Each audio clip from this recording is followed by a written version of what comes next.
it is my opinion that you do not really understand the concept of banking.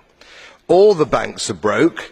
Bank Santander, Deutsche Bank, Royal Bank of Scotland, they are all broke. And why are they broke? It isn't an act of God. It isn't some sort of tsunami. They are broke because we have a system called fractional reserve banking, which means that banks can lend money that they don't actually have. It's a criminal scandal and it's been going on for too long. To add to that problem, you have moral hazard, a very significant moral hazard from the political sphere. And most of the problem starts in politics and central banks, which are part of the same political system.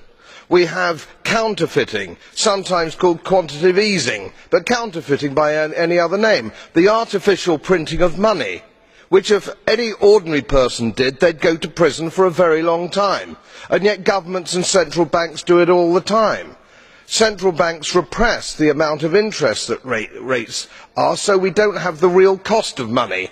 And yet we blame the real retail banks for manipulating LIBOR. The sheer effrontery of this is quite astonishing. It's central banks that manipulate interest rates, Commissioner. And plus, underneath all this, we talk loosely, in a rather cavalier fashion, do we not, about deposit guarantees. So when banks go broke through their own incompetence and chicanery, the taxpayer picks up the tab. It's theft from the taxpayer. And until we start sending bankers, and I include central bankers and politicians, to prison for this outrage, it will continue.